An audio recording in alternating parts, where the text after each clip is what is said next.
रहने को सदा दहर में आता नहीं कोई, तुम जैसे गए वैसे भी जाता नहीं कोई। कैफ आजमी की ये पंक्तियां इरफान के जाने को बेहद करीब से महसूस कराती हैं। महज 53 साल की उम्र में इस तरह दुनिया को अलविदा कहकर चले जाने वाला ये कलाकार अपने पीछे अपनी शानदार फिल्में और बेहतरीन अदायगी की विरासत छोड़ गया है। इरफान तो चले गए, लेकिन उनकी यादें यही हैं। ऐसी ही यादों में से एक है उनकी चिट्ठी। इरफान ने साल 2019 में अपने फेसबुक पर मीडिया के लिए एक ओपन लेटर लिखा था, जिसे पढ़कर आपकी आंखें भी नम हो जाएंगी। कुछ महीने पहले अचानक मुझे पता चला कि मैं न्यूरोएंडोक्राइन कैंसर से जूझ रहा हूं। मेरी डिक्शनरी के लिए यह शब्द बेहद नया था। इसके बारे में जानकारी लेने पर पता चला कि यह एक दुर्लभ बीमारी है और इस पर ज्यादा रिसर्च नहीं हुआ है। मैं एक ट्रायल और एरर गेम का हिस्सा था। अभी तक मैं एक बेहद अलग खेल का हिस्सा था। मैं एक तेज भागती ट्रेन पर सवार था। मेरे सपने थे, योजनाएं थी, आकांक्षाएं थी। मैं पूरी तरह इस सब में बिजी था। तभी ऐसा लगा जैसे किसी ने मेरे कंधे पर हाथ रखते हुए मुझे रोका। वो टीसी था। आपका स्टेशन आने वाला है, कृपया नीचे उतर जाए। मैं परेशान हो गया। मैंने बोला, नहीं नहीं, मेरा स्टेशन अभी नहीं आया है। तो उसने कहा, नहीं, आपका सफर यहीं तक था। कभी कभी ये सफर ऐसे ही खत्म हो जाता है। इस सारे हंगामे, आश्चर्य, डर और घबराहट के बीच एक बार अस्पताल में मैंने अपने बेटे से कहा, मैं इस वक्त अपने आप से बस यही उम्मीद करता हूं कि इस हालत में मैं इस संकट से ना गुजरूं। मुझे किसी भी तरह अपने पैरों पर खड़े होना है। मैं डर और घबराहट को खुद पर हावी नहीं होने दे सकता।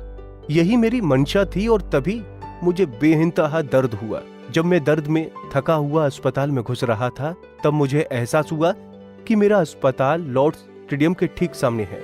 ये मेरे बचपन के सपनों के मक्का जैसा था।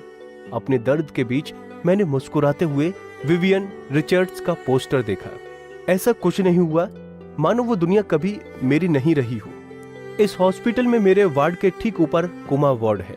मैं अपने अस्पताल के कमरे की बालकनी में खड़ा था और इसने मुझे हिलाकर रख दिया। जिंदगी और मौत के खेल के बीच मात्र एक सड़क है।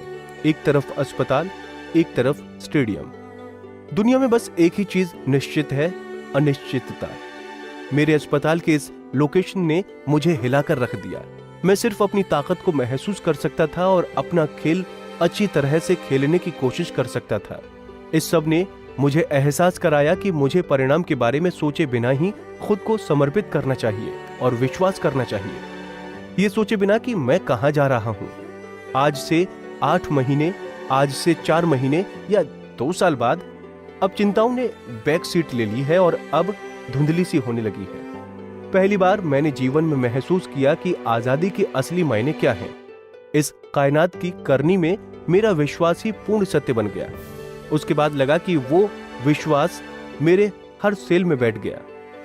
वक्त ही बताएगा कि वो ठहरता है कि नहीं। फिलहाल मैं यही महसूस कर रहा हूँ। इस सफर में सारी दुनिया के लोग मेरे सेहतमंद होने की दुआ कर रहे हैं, प्रार्थना कर रहे हैं। मैं जिन्हें जानता हूं और जिन्हें नहीं जानता, वो सभी अलग अलग जगहों और टाइम जोन से मेरे लिए प्रार्थना कर रहे हैं। मुझे लगता है कि उनकी प्रार्थनाएं मिलकर एक हो गई हैं।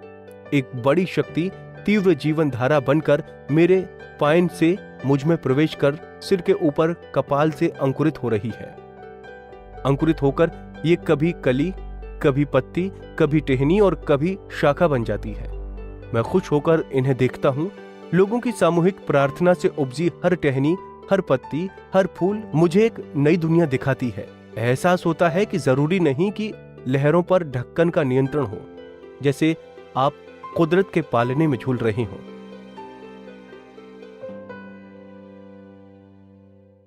हमसे जुड़े रहने के लिए हमारे YouTube चैनल को सब्सक्राइब करें और नई वीडियो की नोटिफिकेशन के लिए बेल आइकॉन को दबाएं।